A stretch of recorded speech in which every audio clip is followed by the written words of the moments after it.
Welcome to the On the Edge podcast with your host, Scott Groves.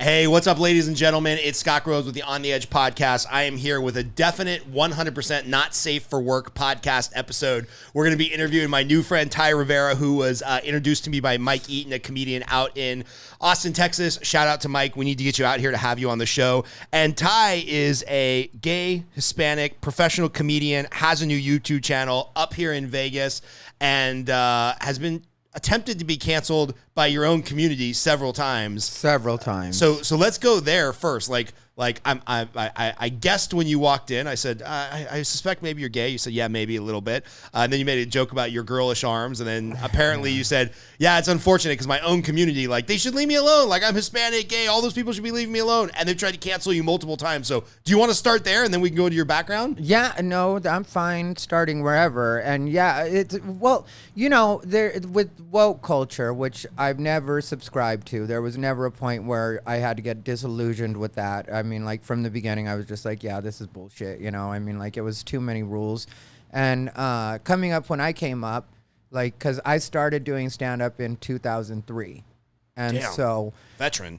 Yeah, well, and when you're starting in 2003, people didn't have the politically correct filter that they have now. So you just had to work through everything. And so I got past a lot of the stuff that people really concern themselves with now. And I built up a thick skin to it. And I also realized that a lot of the people that, because of their words, it would be assumed that they would hate me, were actually really cool.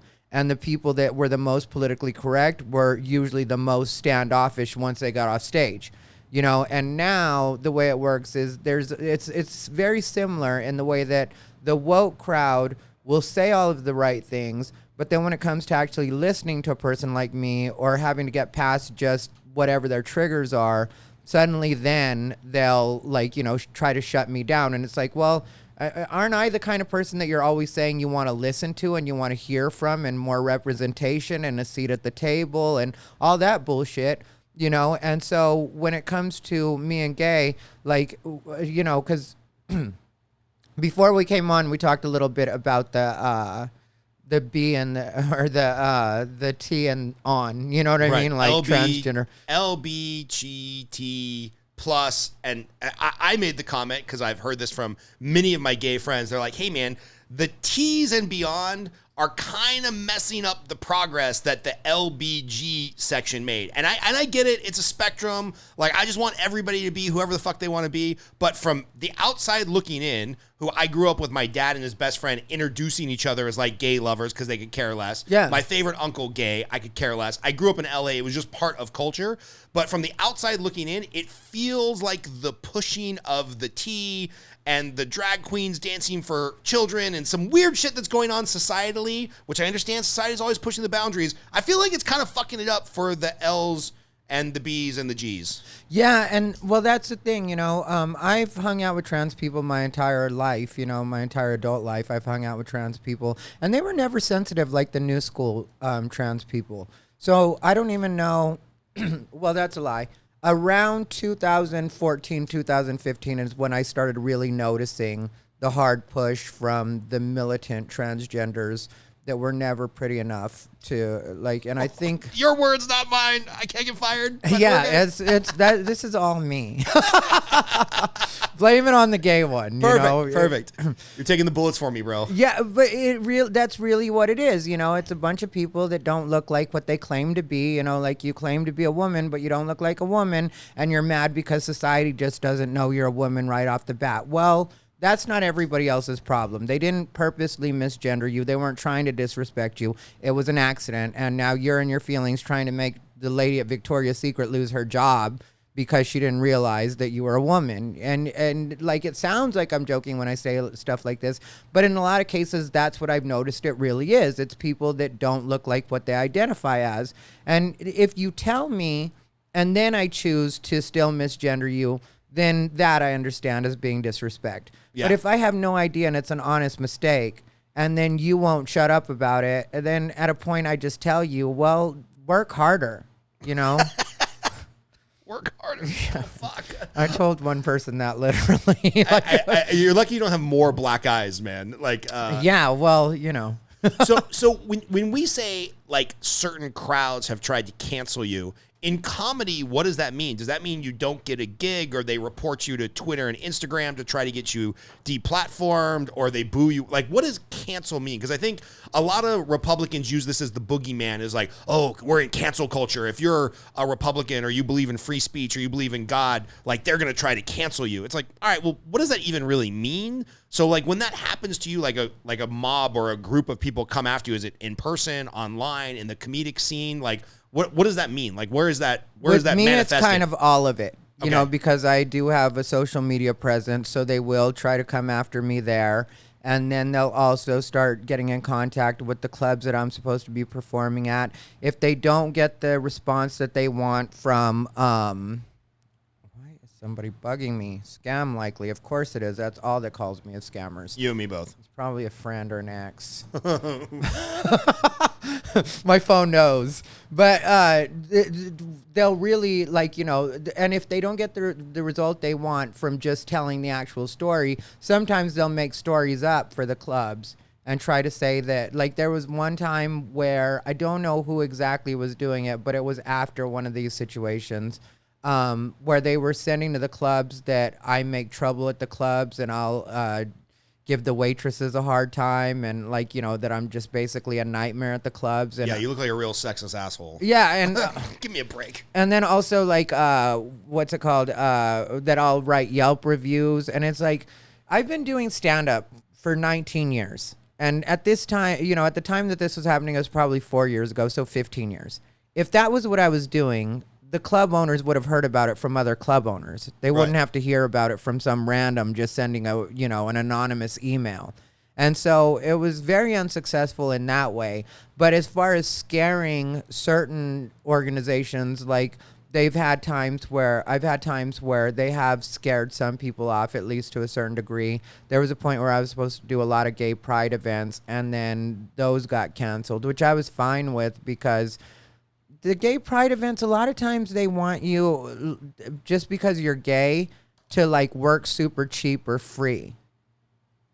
And it's kind of like, well, you're paying some, you know, has-been from the 80s or 90s, like 20 grand, 30 grand to headline your pride festival, but you can't find $1,000 for me. Like for me, I've got to do it either free or for like $100. Like, why would I want to do that? So like, you know, and in the beginning it was like, I would say stuff to that because I wanted to help the community. I wanted to, you know, have a presence in the community.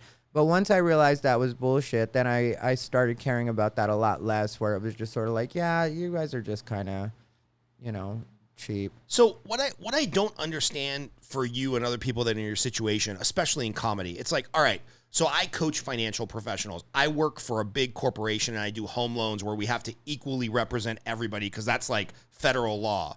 My friends that are lawyers that have a certain, you know, decorum to uphold because they have to go into court. All right, let's be honest. I can't have that job if I look like you and I got the piercings and I'm saying inappropriate shit. But you've chosen this path of being a fucking comedian. Who is the person that says, you know what, I'm going to try to cancel this person from society or their ability to make a living or to go work at a club for comedy? It's not like you're a loan officer or you're a lawyer or you're a corrections officer or something where there's a certain, you know, public persona that needs to be met.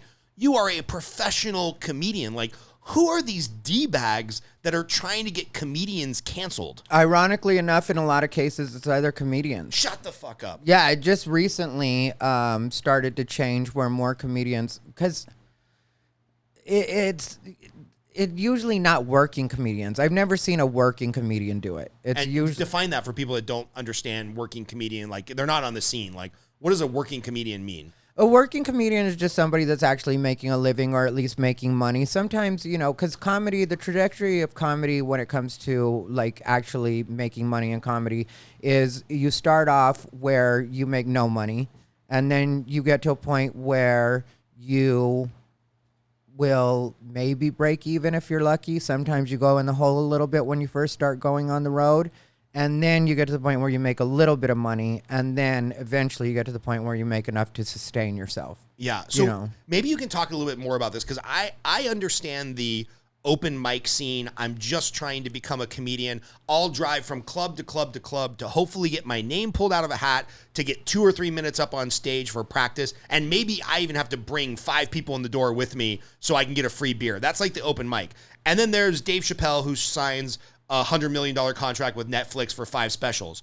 I don't understand the economics in between. Is it like, hey, there's a whole bunch of comedians that are getting by on 10 grand a year or 50 grand a year? Like what happens between, all right, I'm doing open mic to see if I can be a comedian, and I sign the Netflix special? Like, I don't understand the touring or the economics, or I don't understand how the shit in the middle works. That's the whole spectrum. Like what you're saying, like some comics are out there making 10 grand a year, some are making 60 grand a year, some are making 100, and it does have a lot to do with your hustle.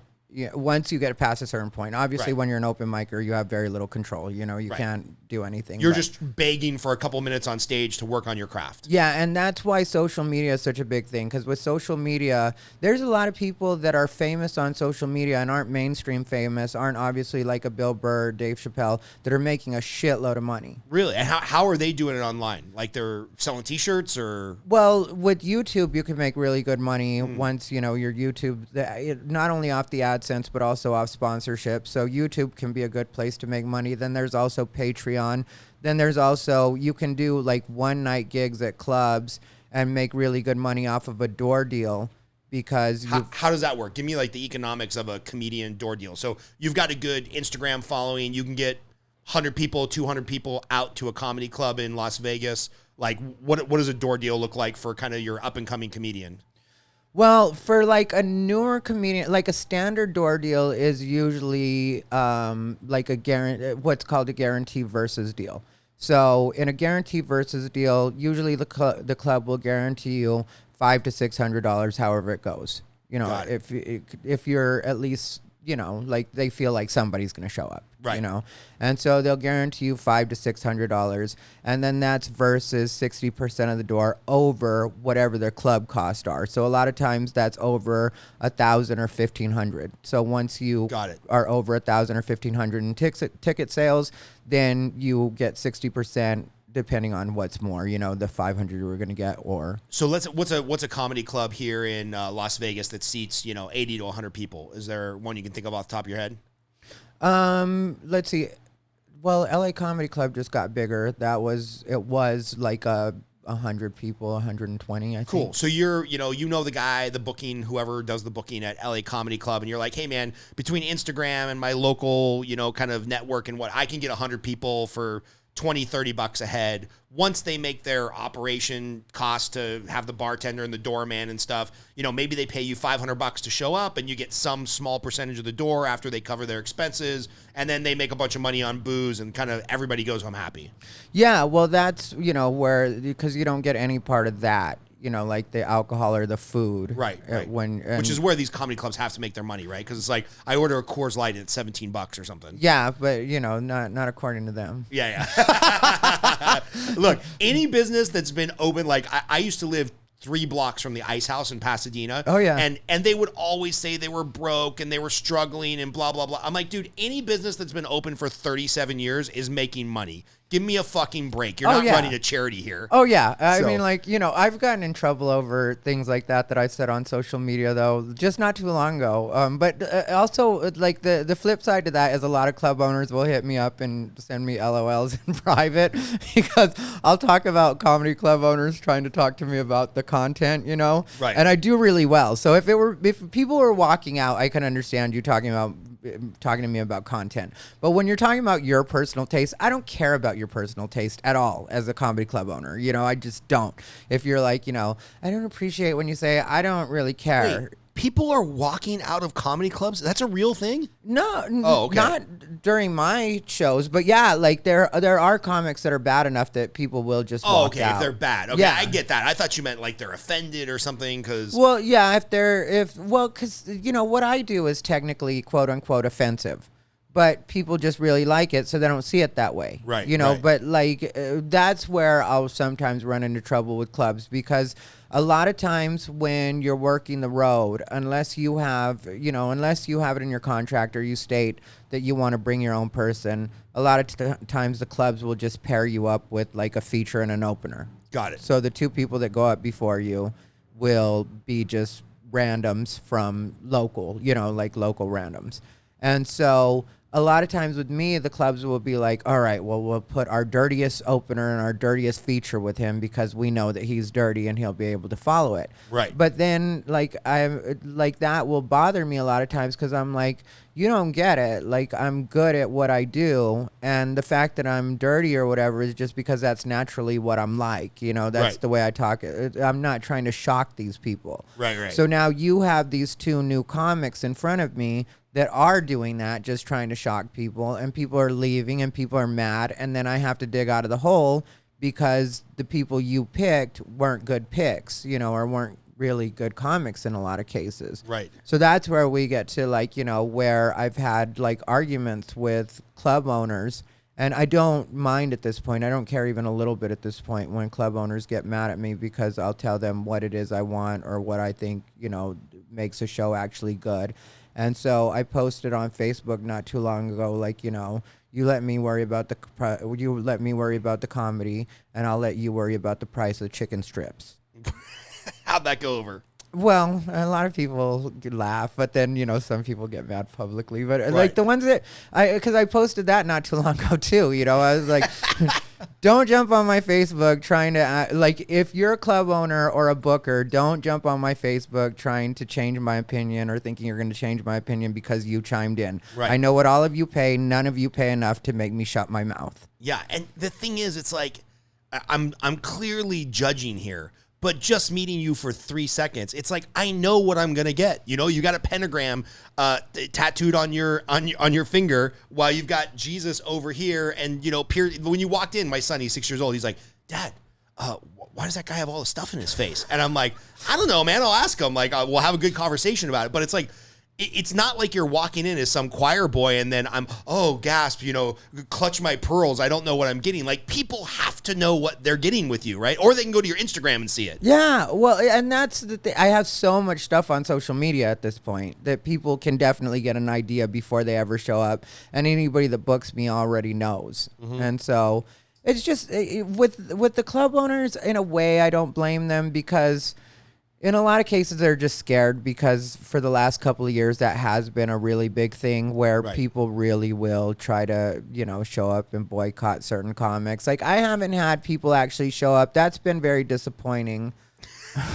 You're disappointed nobody's showed up for a public boycott? Well, because they all threaten, Right. And so, sometimes you'll have media that wants to interview you about that, but they're like, send us some footage after you leave the event, of them boycotting. Right. And then they don't show up to boycott, and it's like, now we don't really have a story, It's just... You're like, I was going to get some free publicity about the boycott, and then these pansies didn't even have the balls to show up and boycott. Yeah, and sometimes it's, good, well, for me, good online publications as far as, because for a comic like me, being gay and Latino, if Breitbart in 2016 wanted to deal with you, that was really cool, just because they're so the opposite. So, Right.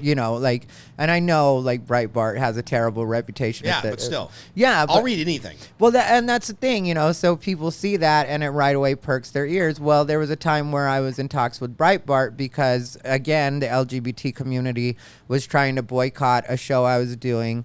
And it was for gay pride. It was a gay pride It was a gay pride comedy festival, and I was asked to headline it. And so I agreed to headline it. And then 2 days before the show, they start this big thing, and they're what they do that a lot of people don't realize they do is it'll be like no joke, no lie, 2 or 3 people that each have 10 email addresses. And so they'll just make the club think they're getting flooded, or the venue think that they're getting flooded with 30 emails because 30 people are upset, not realizing it's 3 people with 10 email addresses each. Yeah. Just wording them slightly differently to make it seem like, oh, you better be scared. And so that one, we went ahead and went through with it because I just reminded them, like, this is 2 days before the show. You're still going to have to pay me. So if you want to pay me, I'm going to show up at your event. I'm going to get my money right then, and I'm going to show them the check while I'm leaving so everybody knows that I still got paid and I didn't actually have to work. And showing up to that specific event, was there any ruckus or any boycotting or anybody, or was it just like 90% of the people were having a great time and 10% of people were turned off and who cares? You can't please everybody. It was so great, and it was in LA, and it turned out that that was the district of one of the city council members, I think it was, that I had done a fundraiser for him. So since he heard I was going to be there, he showed up and presented me with an award. It's amazing. Yeah, and I posted it on my Instagram later that night, and I was like, you bitches are going to fuck around and get me a key to the city if you're not careful. All right, so I want to get away from that because that's not the most interesting part about you. The most interesting part about you is the comedy. Talk to us a little bit about the journey of wherever you were and whoever the type of person you were who decided, you know what I want to do for a living? I want to tell jokes for a living. Because that's a weird genesis. Well, I've had a weird life altogether. I would have never guessed. Yeah, I know. I look very normal, very everyday. I'm just like anybody else. Totally. Yeah. So, when I was younger, I did all the regular bullshit everybody does, like McDonald's. I worked for every fast food place. I worked for grocery stores. I did all that stuff. I dig ditches for a short while for the cable company in Phoenix, which was the hottest, most annoying job I ever did. I ended up just leaving one time when the boss called me stupid or asked me if I was stupid. And then, he had a rake in his hand because he was like trying to show me how to rake rocks, which I'm sorry, I didn't know how to fucking rake rocks before that. I never had to do that. So it's like, he got mad because I wasn't fast enough with it. And then he called me stupid. And then he was like, where the fuck are you going? Because I was walking to my truck. I was just like, yeah, that's not happening. That's day. Yeah, I just went ahead and left. And so I did all that stuff.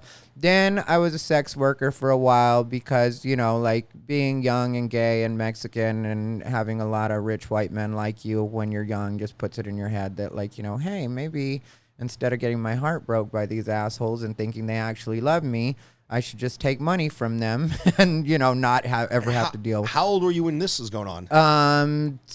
I think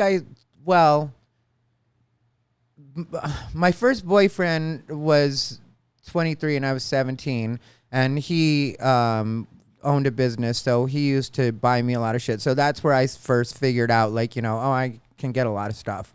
Yeah. And then by the time I was like 18, I was running ads. At that time, there were magazines. Right. So this is like pre-Craigslist. Yeah. This is LA area, Phoenix area? Phoenix is where I started. And then, in Phoenix, I quickly realized that there just wasn't enough money there to make it worth it for me. And like I was the king of saying no. And I joke about this on stage now, but it's 100% true.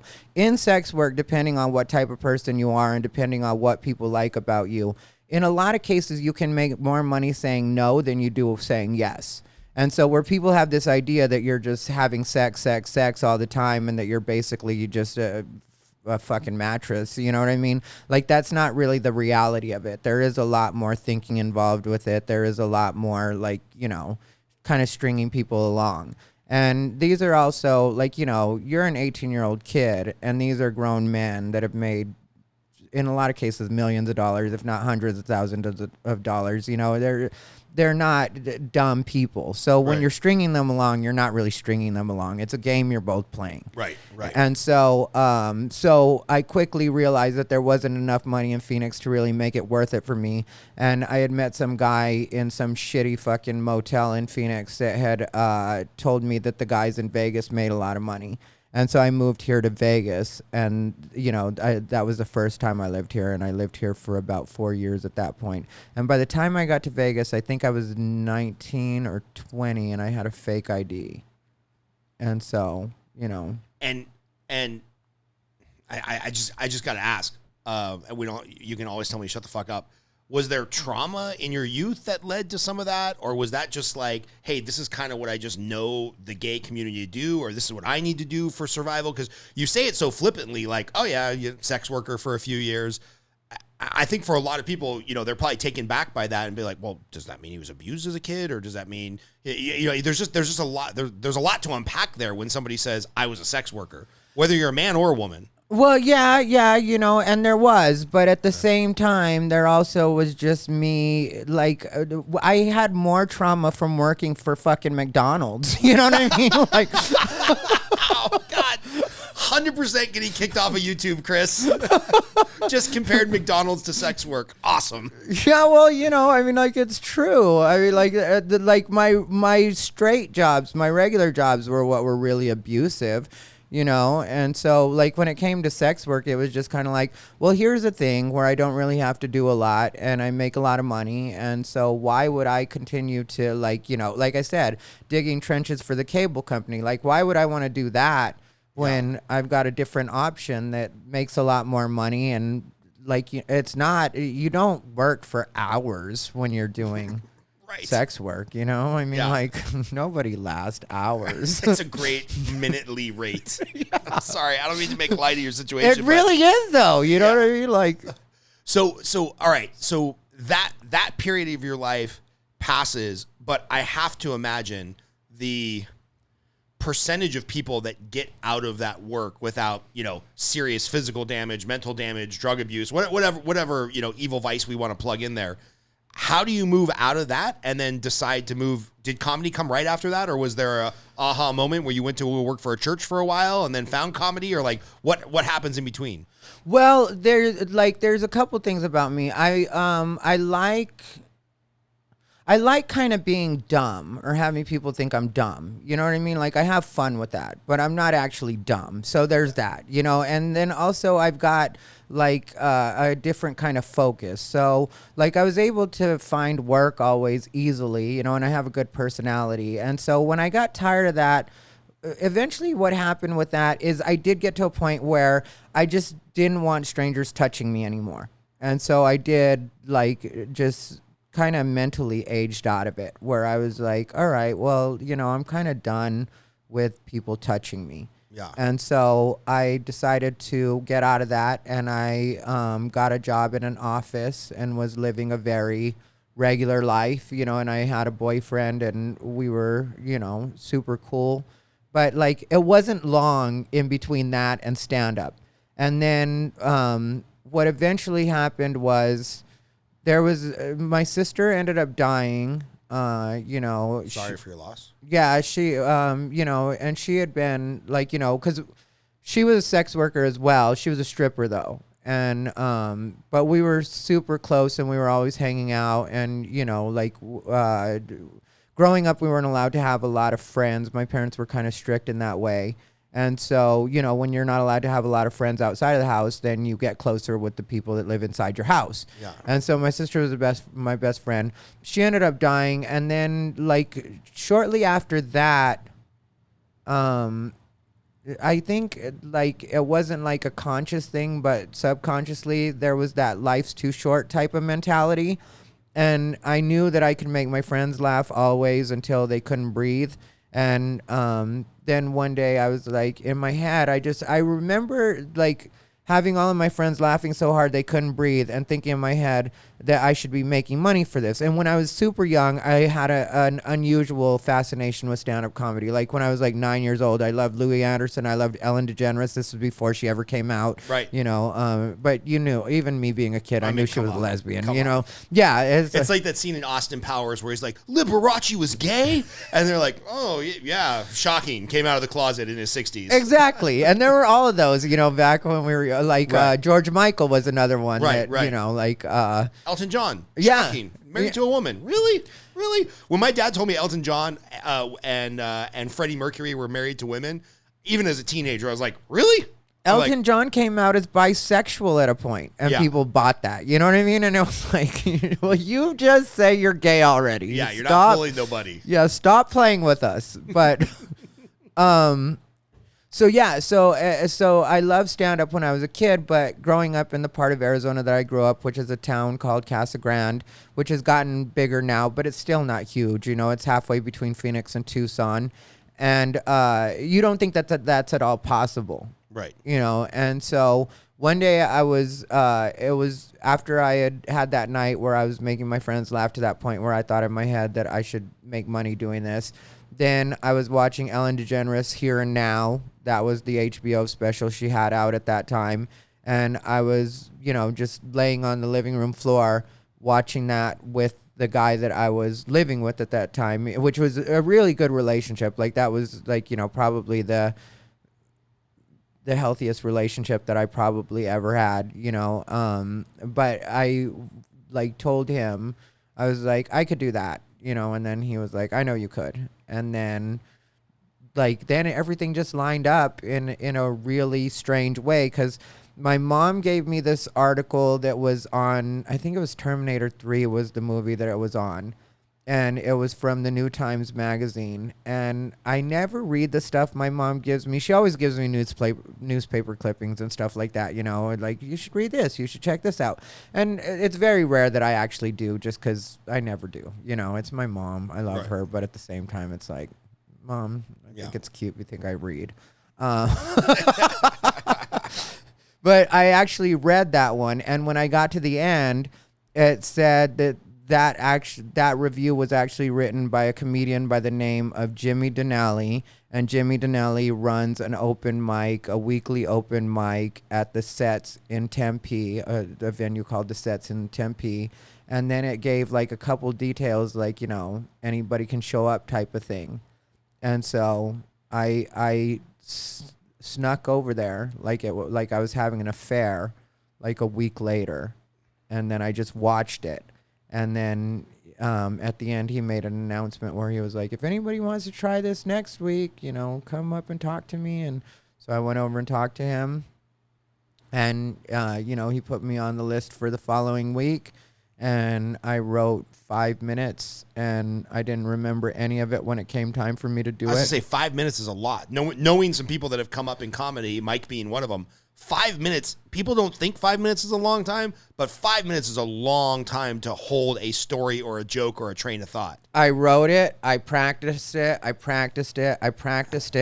I wrote down like words, bullet points to remind me on my hand. And then I was so nervous when I was watching the other comedians that I was doing that the whole time. And it didn't hit me that I was rubbing my hand on my pant leg the whole time. And then I went on stage, you know, still so nervous. Yeah. Nothing to cheat. No cheat sheet. Yeah, Fuck. That's exactly what happened. Like the whole audience saw me like get stunned, and they knew what was up, and everybody started laughing. And, you know, I maybe did 2.5 minutes.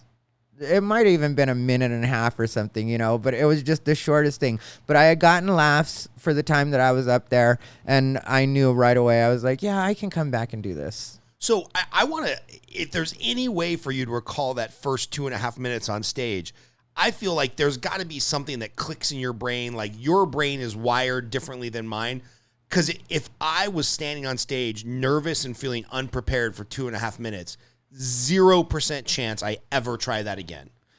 I had the worst stage fright, and it stayed with me, the stage fright. But like, you know, I just knew that I could get it. You know, I knew that. I don't know why, but I was like, you know, I just know that if I continue to do this, then I'll get it. You know, and so I moved from that to like just being very, very scripted, and I tried different things to, like, one of the things that I would do was I would turn the TV all the way up and still, like, rattle off my set, and so the TV would serve as, like, a distraction, and I'd, like, try to stay focused by doing that, because, you know, I was trying to do things to simulate being in a room full of people. Right. And so, and then the stage part fright, that's why I went to LA right away, you know, because, like, maybe 4 months after I did my first open mic. At that time in Phoenix, again, you'll find a pattern. Like Arizona has always never been good for shit, is what you notice. It wasn't good for whoring. It wasn't good for comedy. It wasn't good for raking the rocks. There's nothing. There's nothing to do in Arizona. I don't know why my parents are still there. Oh, my goodness. But yeah, so I right away, because at that time, now there's a lot more to do in Phoenix, but at that time, there were very few shows you could do. And I was like, I have such bad stage fright that I'm never going to get to where I need to be. Because I knew the thing was stage fright, because I had watched some show on MTV that said, like, that the only way to get rid of a phobia or a fear is to just keep doing it over and over, keep exposing yourself. And so, and I had done everything I could do in Arizona as far as like trying, like including on Wednesday nights, they would have an open mic in Tucson, which is an hour away from Phoenix, and you do 3 minutes, and I would drive, 3 hours round trip to do 3 minutes. And I was doing that as much as I could. Wow. And so I was like, yeah, I'm never going to grow at this rate. So what I did was, at the time, there was a website called Chuckle Monkey, and that was like the website that told you where all the mics were, like all over the country. The guy would get emails from people or phone calls, whatever, but he built up this list, and it showed you, it had like a map of the United States and dots all over it, like showing you where the most were, and it was like LA or New York. And even though, like my appearance in my life would probably make people think I don't have a good relationship with my family or my parents, I love my parents very much. They're my favorite people. So awesome. I knew that New York wasn't an option because it's too far. I wouldn't be able to get back and forth to my parents as much as I'd want to. And so I moved to LA, and then, there I went through the whole, like, everything you do as a comedian, like, living in your truck for a while, your car, and like all that stuff, So I know what this looks like for an aspiring comedian who's trying to get that first paying gig. But can you talk the audience through, like, what does a week look like when you're trying to go from venue to venue to venue to get 2 minutes to kiss up to this door guy, to, pay $20 to get on this stage, to drive over here to get a free beer? Can you explain what a week in the life of Ty look like when you were first, like, just trying to hone in your craft and get that first paid gig?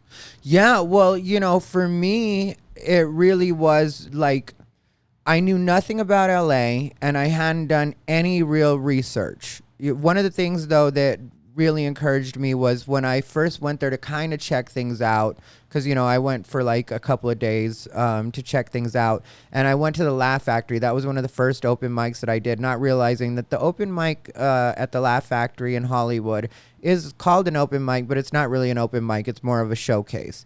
And at that time, especially, Jamie Masada, the owner of the Laugh Factory, used to sit in a booth in the corner, and he would watch all the comedians, every single one of them, and he would critique you after the show. You would all go upstairs, line up. He'd sit in the corner like a mafia don, and like you'd all walk up. And like, a lot of people, he'd just tell you, come back in 4 weeks. Like, that was his standard, come back in 4 weeks, come back in 4 weeks. Like, he would tell people like that. But if he liked you, he would actually talk to you. So was it like, come back in 4 weeks, that's code for you suck, you should leave the business? Or was it like, hey, I just don't have time for you, work on your craft.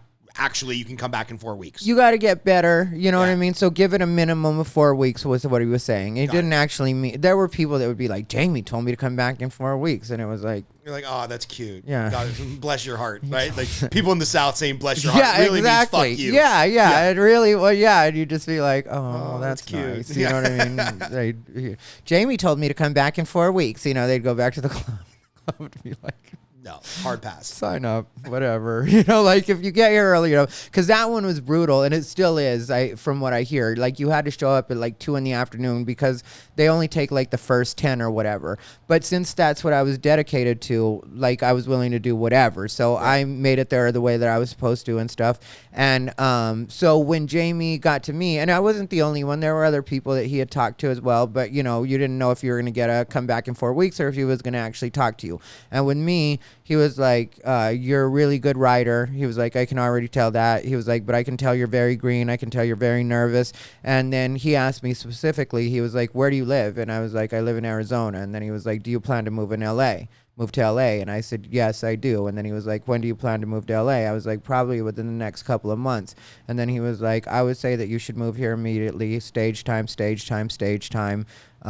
He was like, come back in 4 weeks. And, so since he had told me, and then, after that, I didn't go back for a while because I knew I wasn't ready. And I got an idea that he actually wanted you to be somewhat formed before you showed up. And so then once, so to answer your question though, like what it was like for me when I actually got there, it literally was going to every mic that I could possibly go to. I didn't waste time kissing anybody's ass, and it wasn't because I thought I was above it, because I was brand new and I would have done anything. But for me, I knew that I was too, like my stage fright was too bad for me to even kiss anybody. It would have been pointless. You know what I mean? Like there was no reason to kiss anybody's ass. There was no product at all, Yeah. And so it really was just to keep my head down, practice as much as I can. At the time, it wasn't like phones are like they are now where you have voice memo. So I had a little, those little mini tape. Oh, yeah, little mini recorders. Yeah. I used to have one of those when I'd like wake up in the middle of the night and had an idea. I'd be like, don't forget to call on the Jones loan. And then I'd wake up in the morning to like 3 voice texts for myself. And I'm like, I'm a freak. Yeah, I still have a shitload of those I have nothing to play them on, and I don't know if they'd even play anything, but like I still have a shitload of those little, because what I would do was, because I was just, it wasn't like now where you have so many online resources and whatever else, and so like I just had to put this together myself. So it was like, if I record every one of my sets and listen to them, so I'd go from one spot to the next, one open mic to the next, and I would listen to it on my way to the next one, and I'd try to tweak it between that and the next one, or if it went well, I tried to duplicate it the same way. And so I was really good about that, and like I said, that was my only reason for being in LA. And I'm still pretty young, so I would still do fun stuff every once in a while, and once in a while just finally fuck off and go to a club and be like, all right, I'm gonna blow off some steam now. But I was so dedicated, and I became really well known kind of quickly. One, because I was honestly, when I started, I was the only gay comedian that was actually going to all of the open mics. All of the other gay open micers only went to like the shows in Silver Lake, West Hollywood, the gay areas and the gay bars. And you're like, fuck it, I'll drive to San Bernardino to get my 3 minutes. Yeah, because I just had to get rid of this stage fright, and I had to get better. And so with me, like a minimum of 3 to 5 open mics a night. And you're doing this how many nights a week? Every night of the week. Every night. So you're trying to get in 20 to 35 couple minute sets every day, all day, and then going back and writing and then listening to your recordings. I mean, that's a fucking grind. And how long did you do that, months or years, until you're like, sweet, somebody's willing to pay me money for this shit? Well, I ended up getting paid. The first time I got paid was probably when I was like a year and a half in, but it was only like $10, and then from there, then I started getting, because LA doesn't pay a lot. Like even when you do, a lot of people don't realize that. Like Comedy Store to this day, and this includes like Chris Rock, Bill Burr. This is the original room, which is the one most people think of. Yeah. In the original room, it's $1 a minute is what they get, and everybody does 15 minutes, so you get $15 for each set. Shit. And then, but in the main room, and for the weekend, they get a lot more money. The way that works is a different system, and so they'll get like, a decent, like, if you're a regular person, a decent amount. If you're Chris Rock or Bill Burr, it's, all bets are off. Yeah, you don't care. You're just there for the stage time. But, like a lot of the comics that used to do the road a lot, once they become Comedy Store regulars and can work the main room, then they'll decide to work the road a lot less because, they can make just as much money or around the same amount of money working at the Comedy Store on the weekends if they're popular. But, and popular with the club, you don't have to be popular in general. I want to put this in perspective. You're doing 3 minutes, driving half an hour, doing 3 minutes, driving an hour, doing 5 minutes, driving half an hour, doing 3 minutes. You're doing this for a year and a half before you made $10. Yeah. I mean, that's a level of commitment that, like, to me, that kind of parallels, like, Olympic athletes. Like, I swim 3 hours a day, every day from the time I'm 12 time I'm 8 until I'm, like, 19 to try to get a shot for the Olympic trials, and I've made no money yet. Like, to me, it might as well be the same thing. Yeah, then I bumped it up to 5 to 7 mics a night. And so, you know, and like now, sometimes comics are kind of shitty with each other. I notice a lot of people are really nice to me because I've done a lot of stuff now, you know, because I've done Comedy Central a couple of times. I've toured with some really big comics. You know, Gabriel Iglesias is one person. He put me on his, he had a show called Stand Up Revolution on Comedy Central. I did that. I worked with Joe Coy for a year and a half. I've worked with Russell Peters. More recently, I've worked with Tim Dillon. You know, like I've worked with a lot of really big comics and, you know, got some TV credits and that kind of stuff. So people are, for the most part, nice to me. But like now, comics with the newer comics, or I should say newer comics with newer comics, aren't always the nicest. But when I was starting out, especially back then, because everybody saw the way that I was really trying, and I had to be really scripted because I still had the stage fright, you know, right. So like the way that I could deal with that. So not only are you dealing with stage fright, you're dealing with being gay at a time where gay isn't like it is now. Right. And so you had to make sure you had your ducks in a row, or I did. You know, I really had to make sure that I knew what I was going to say next. My jokes, my set had to be drum tight. I knew that. And so because the other comics saw how hard I was working, like it got to a point where I could call the other comedians when I'd be on my way to their open mic and be like, you know, hey, I'm coming out from San Bernardino or from Riverside right now, and like, you know, I'm almost there, like, you know, and they would stretch for me if they were like, you know, we just finished the last comic, but we'll go ahead and stretch a little bit so that you can get here. That's cool. And yeah, and so but it was literally, that's what I was, and that's how I got to know so many people in LA, because people really respected my work ethic. You know, later on I became an asshole. And but did you really become an asshole, or did the times just changed? Well, really things just changed, and I like, I'm not one of those people that's afraid of change, and I don't mind it. Right. You know, but at the same time, when you're asking me to change things that I don't think need to be changed, then I'm not going to. Yeah. And that's what started to happen with like some of the comedians. And like when we were talking about LGBT in general, it's like, well, if I've already made it to a point just in my personal development where I don't get my feelings hurt because of what strangers think about me, and also like, look at me. Like, if I cared what people thought about me, I might as well just kill myself now. You know, people walking down the street have opinions about me. People at the gym have opinions about me. Like, the weird thing, though, is since I got the eye tattoo, which is within the last couple of months, a lot more strangers approach me in a very friendly way. I don't know why. People love to talk to me about this tattoo. About the eye tattoo? Yeah, like they'll be like, did that hurt? And then they'll just start conversing with me. All I would want to know is, like, how many people did you kill in prison? Like, if I saw your tattoo across the eye, I'd be like, all right, did you kill 7 or 8 people? Yeah, there's that too. That would be my first question. Yeah, assume that I must have done time. Every gangbanger gives me a second look, you know. Yeah, so they're like, hey, where'd you go? Where's he from, you know? And but yeah, so I like, when it comes to those kinds of things, I just don't really, you know, care what people think, and so I don't understand why so many LGBT people get their feelings hurt about everything. But if they do, that's fine. I don't care about that. But you're not going to talk me into going back to a point where I give a fuck what people think about me. And why would I accept that? Why would I give into that? You know, which is what some people get frustrated with me for, because I refuse to be offended by things that don't matter. So are there jokes that, like, a year ago, 5 years ago, 10 years ago, you know, you're coming up on 20 years in the scene. Mm-hmm. Are there jokes that you're like, man, this used to fucking kill 10 years ago, and now it's off limits? I mean, even if you would be willing to say it, you're like, the crowd has just moved on. I can't get a laugh out of that. Or in the darkness of the room, when the cell phones are off and people's friends aren't judging them, they're still laughing at the same shit. Yeah, no, people are still great. And also, like in that way, like, you know, because obviously I haven't had big mainstream success yet. You haven't heard of me, you know. I mean, like, and I'm fine with that too, because like the thing that I've had happen for my entire career in comedy is I've always been really far ahead of everything else.